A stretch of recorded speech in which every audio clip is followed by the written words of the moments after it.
profe y compañeros, darles la bienvenida a este podcast UPEC, Voces de Nuestra Identidad, un espacio de la asignatura de la didáctica de Ciencias Sociales de la Universidad Politécnica Estatal del Carchi, donde visualizamos los aportes de los pueblos indígenas y afroecuatorianos a nuestra sociedad.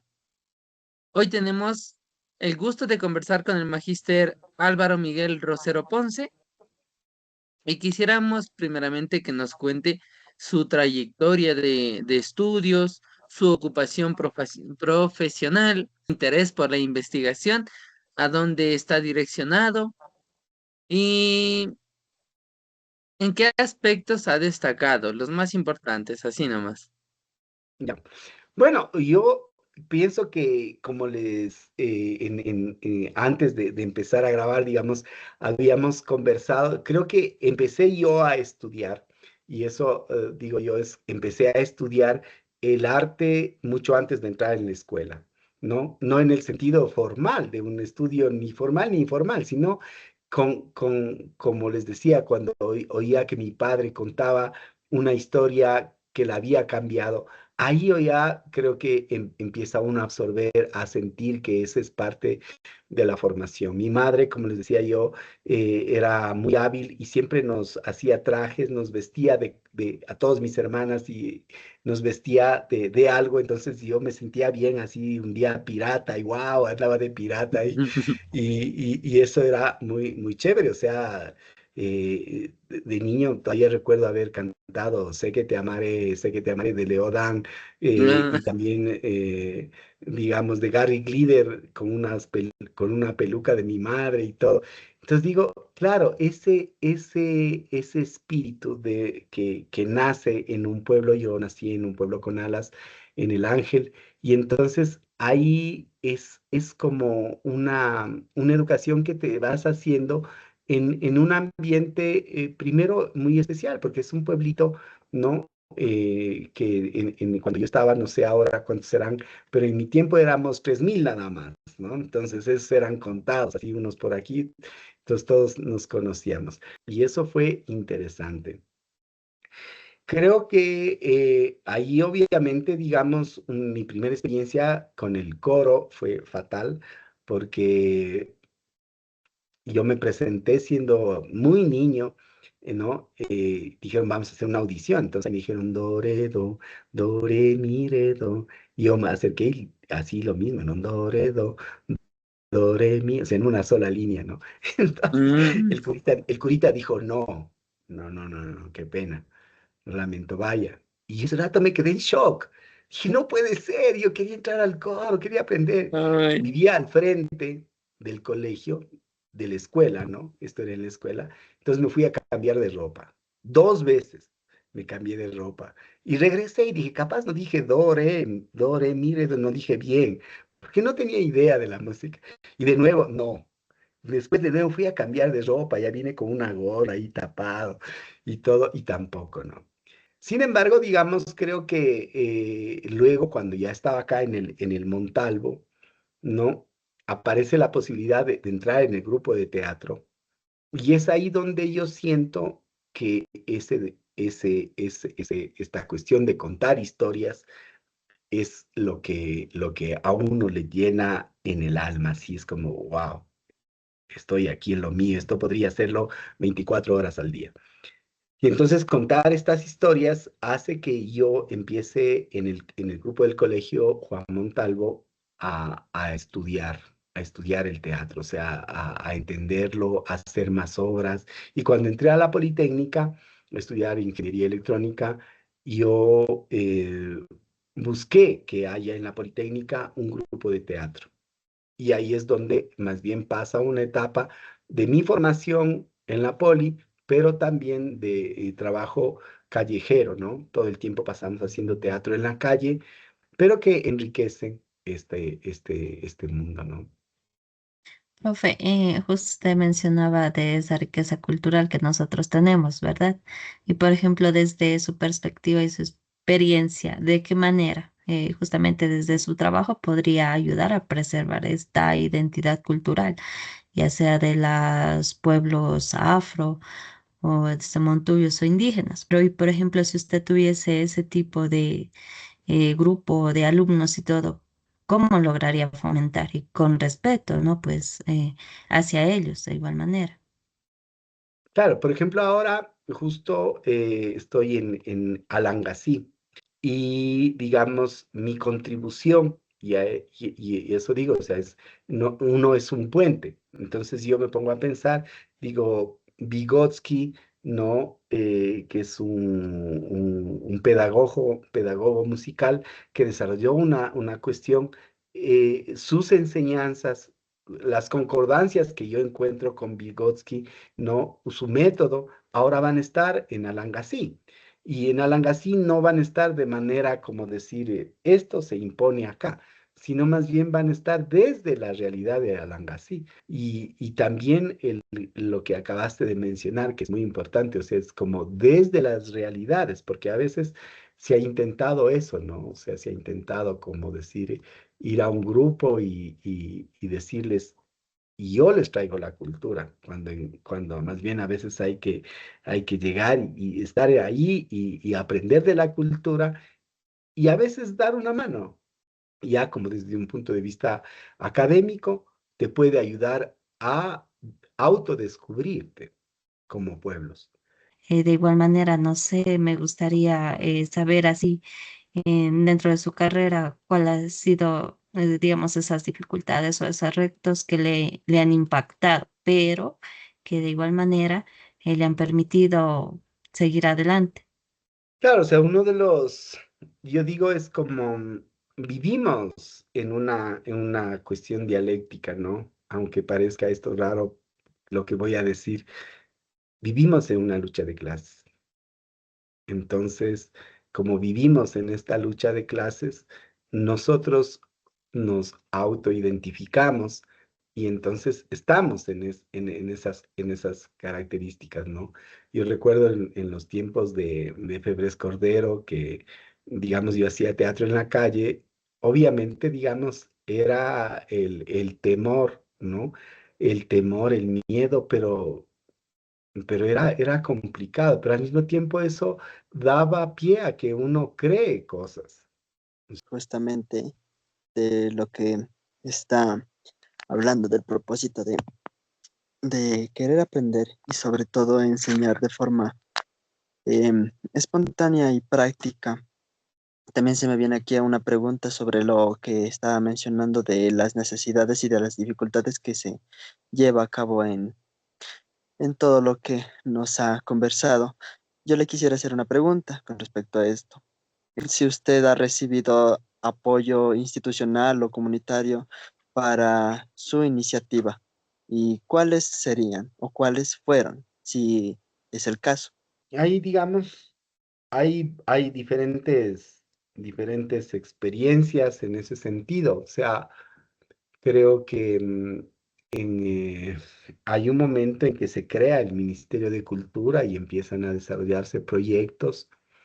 Ahí hay un momento especial para nuestro país, donde se desarrolla varias líneas. En este caso, el cine, por ejemplo, logró un buen apoyo, ¿no? Porque lograron hacer la ley del cine, que obviamente después se dañó esto, pero hubieron algunos proyectos muy interesantes, muy interesantes. Solo que ahí también se va después generando eso de que había mucha gente que solo espera del Estado. O sea, es como si se vuelven como, como si Depen- su principal financiamiento es el Estado, ¿no? Entonces yo digo, claro, yo me formé desde otras perspectivas. Obviamente ya con el tiempo dices, hay que hacer proyectos, ya la cosa no puede ser de otra manera, tienes que ya aprender a desarrollar proyectos, a hacer que también, digamos, por más comunidad que sea de pronto ver cómo guardar la memoria a través de un documental de video, o sea, incluir la tecnología, incluir la modernidad, no puedes alejarte, no puedes seguir pensando en que vas a hacer volantes con mimeógrafo, porque ya los mimeógrafos no existen. Pero sí, entonces el negociar con el Estado se convierte también en una posibilidad que te la debes aprender. Mensaje daría a las nuevas generaciones sobre valorar la diversidad cultural en el Ecuador? Claro, ahí pasa un algo que tiene que ver con ahora que yo estoy dando una materia que se llama interculturalidad. Entonces, ahí les digo, bueno, chicos, entonces, verán, vamos a ver sobre la cuestión, la parte de interculturalidad tiene que ver con el arte. Entonces, los músicos han propuesto, no sé qué, entonces, a ver, alcen la mano a los que han escuchado Pink Floyd y les gusta Pink Floyd. Todo el mundo así, ¿qué es eso, profe? Ajá. O sea, nadie había escuchado Pink Floyd. Menos hablar de un Silvio Rodríguez. Imposible, ¿no es cierto? Entonces, ¿qué sucede? Y yo digo, es pero al mismo tiempo, digamos, al mismo tiempo van pasando cosas, ¿no? Que en la sociedad, si la parte de disonancia cognitiva o sesgo de confirmación no está dentro de tu cuestionamiento, es difícil que puedas simplemente decirles, o sea, no han escuchado Pink Floyd, por favor, se van de la clase y cuando hayan oído Pink Floyd ahí regresen. No, sino más bien es como dices, claro, o sea, es toda una generación que no conoció. Entonces, yo les contaba y les decía, vamos a hacer un análisis del feriado bancario. Entonces, claro, es hablarles de Sixto Durán Valle, alguien que no está en su radar para nada, ¿no? No está en su circunstancia para nada. Entonces ahí yo les decía, claro, el problema es que nosotros, digamos, a veces asumimos, ¿no? En una época que la gente estaba contigo. Entonces, si yo voy a contar el feriado bancario, es algo que sucedió antes de que ustedes nazcan, ¿no? Entonces, no hay esa relación vivencial de decir, sí, pues, o sea, chuta, mi primo viajó, migró, por ejemplo, ¿no? Porque no vivieron esa experiencia significativa. Por eso creo yo que para las nuevas generaciones, creo que una de las cosas, de los retos en general como sociedad, no solo para las nuevas generaciones, pero que para la sociedad es en general, digamos, es mirarnos unos a otros, ¿no? Porque el mirarnos unos a otros nos va a hacer dar cuenta de cómo somos, cómo estamos, ¿no? Y qué tanto no somos, qué tanto no estamos. Porque ese es el mayor problema. Es decir, cuando tienes alguien que cree o sea, yo les decía, cuando, cuando llegó un marqués a los 19 años a Haití, traía ropa, traía 14 cajas de ropa. A los 35 ya su ropa era muy vieja. Sin embargo, era la ropa que lo definía como marqués. Y era una ropa que ya le quedaba apretada, porque a los 35 los hombres nos pegamos la engordada del diablo, digamos, y entonces, claro, el man se ponía así, y los zapatos ya no le entraban y todo, pero él tenía que mantener, porque era mantener su estatus. ¿Por qué? Porque frente a la gente de Haití no tenían zapatos. Entonces, él era el único que tenía zapatos, que no se los podía quitar a pesar que le aprieten lo que le aprieten, pero no se podía quitar. ¿Qué pasa ahora? Ahora yo les mostraba una foto y les decía que este chico que ven aquí, em, la camiseta que es, una camiseta que tienes, puedes tener tú, ajá, ya. La bermuda, pues estaba con bermuda, sí. Sus zapatos también, muy bien. Tenía unas gafas en la mano también. Es decir, todos mis alumnos dijeron que podían tener ese vestuario. Ese fenómeno se llama democratización. Se había democratizado, pero es una falsa democracia, porque esa camiseta vale $2,400. La que estás puesto tú vale $5. La bermuda vale $800. La bermuda que tú tienes es de $5. Los zapatos son unos Tom McCann, Floor Shane, no, de $1,000. Los zapatos tuyos son de $20. Sin embargo, se parecen mucho, pero el que tú puedas vestirte igual a él no significa que tú seas igual a él. Toda la razón. Él, eh, eh, tú vas a ir a tu casa, ¿no? Tú vas a ir a tu casa, como decía un chiste de estos de internet, decía, tienes zapatos Nike, camisa Nike, chompa Nike, todo, y en tu casa Nike, que comer, ¿no? Sin embargo, el otro tiene una hacienda gigante llamada Ecuador, ¿no? Entonces, a eso hace la diferencia. El que creas tú que es tu amigo, no te hace su amigo. Entonces, esa sintonía, digamos, que tú tienes con esta persona, que, y que por eso das la vida por esta persona, digamos, es una falsa apreciación de la democracia. Es decir, toda la ropa falseta de a $5, llamémosle así, frente a la ropa de marca, no hace la diferencia. Entonces, si nosotros nos miramos unos a otros, ¿no es cierto? Nos vamos a dar cuenta de quiénes somos, qué tenemos, qué estamos dispuestos cuando digo nos miramos, es nos escuchamos, ¿no? Porque, Claro.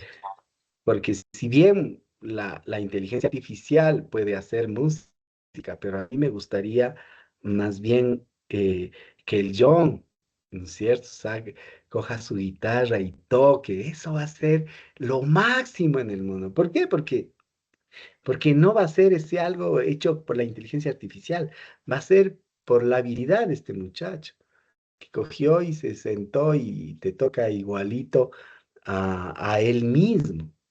¿Me entiendes? O sea, es como decirte, Ujú. no va a poder ocultar, a menos que se haga el que toca feo, ¿no? Y si toca feo, es porque no ha practicado nomás, ¿no? O sea, es cuestión de practicar y desarrollar. Entonces, en ese sentido, digamos, mirarnos, sentirnos, nos va a dar la posibilidad de entendernos como sociedad, porque ahí vamos a poder ver nuestras fortalezas, porque yo parto de una vez que hace muchos años nosotros salíamos, decíamos, no a la privatización, no al Plan Colombia, y un amigo que, que digamos, es ahora el director del laboratorio de la École Polytechnique, ¿no? El Chame, me decía, ¿y por qué no verle desde el otro lado? O sea, en vez de no a la privatización de las cosas del Estado, ¿por qué no verle sí a tus empresas estatales? O sea, ¿cómo fortalecer esa cuestión de la empresa estatal? Porque el no a la privatización sí es correcto, pero el sí a las empresas estatales, va a hacer que le veas a la empresa estatal como ese algo que no te han querido hacer ver. Te han querido hacer ver que es mala, que es ineficiente, que no sé qué, hasta que la compran ellos, ¿no? A precio de huevo regalado, digamos. Entonces, ahí, ¿no? Si tú dices, no al imperialismo, correcto, pero más bien, ¿por qué no? Sí a Latinoamérica. O sea, sí en el sentido positivo. Si tú te pones en positivo, va a ser mejor que el no. Entonces, yo digo, es eso, mirarnos para encontrar las cosas positivas que tenemos, ¿no? Y ver que yo les digo les digo ahora, les digo a los chicos, les digo, nosotros antes como Ecuador teníamos una vergüenza grande, grande de decir, oye, soy ecuatoriano. ¿Por qué? Por todas las cosas malas que nos habían hecho los gobiernos. Realmente los gobiernos eran la vergüenza más grande, ¿no? Y de ahí era que, claro, éramos subdesarrollados, etcétera, etcétera, etcétera, etcétera. Sin embargo, alguien nos dio un hálito de romper con esa cosa. Entonces, siempre se quedan pensando y les digo, pistas, pistas, nunca dan, ¿no? Pero o sea, en ese momento, porque después ya es diferente, pero Jefferson Pérez cambió la historia. O sea, en ese momento que un flaco cuencano, ¿no? Que no era de la JAI ni mucho menos, digamos, y que gane y que sea el campeón mundial. ¡Wow! Y es ecuatoriano, increíble.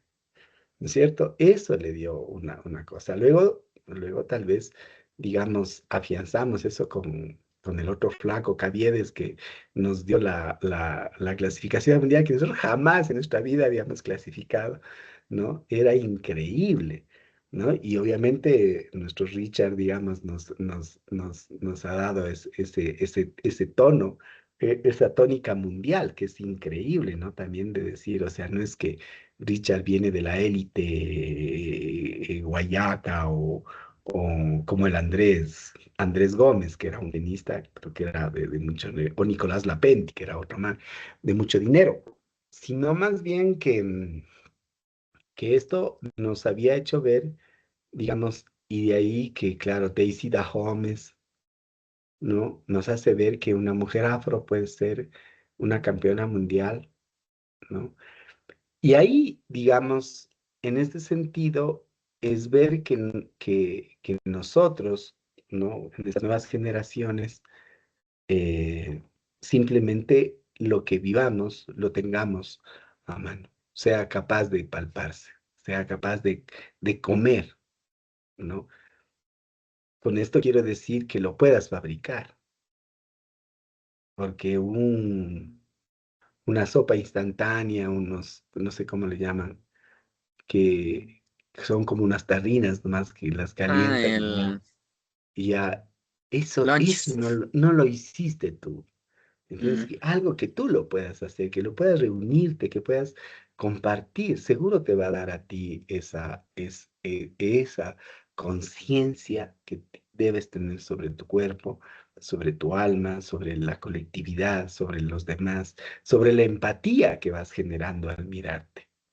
Porque no es lo mismo sin mirarte, porque ahora no nos miramos, ahora nos virtualizamos tanto que digamos ponemos mi amor, feliz cumpleaños en el Facebook, entonces dices algo mal, viene, como diríamos la pregunta, ¿todo bien en casa? ¿No? O sea, dices, claro, qué raro, qué extraño, ¿no? En vez de llamar y decirle a ella, ¿no? Que es el cumple. Y entonces mirarnos. ¿Por qué? Porque en las pantallas no nos vemos. En las pantallas asumimos que nos ven. Pero mm, si nos miramos, somos capaces de construir una conversación, somos capaces de discutir, ¿no? Que eso es un método de aprendizaje muy importante, ¿no? Somos capaces de que de esa discusión no haya un ganador, sino dos o tres, todos los que hayan discutido, más bien hayamos salido ganando. sería una maravilla. Claro, profe. Bueno, pues, como ya había mencionado hace rato la pregunta de cierre, agradecemos profundamente al magíster Álvaro Miguel Rosero Ponce por compartir su historia y sus anécdotas que fortalecen nuestra comprensión sobre la riqueza cultural del Ecuador.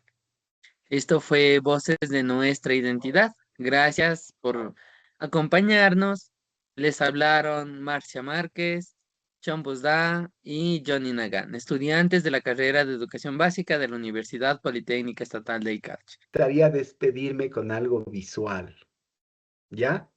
Me Mm, esperan un segundito. sí, ok, ok.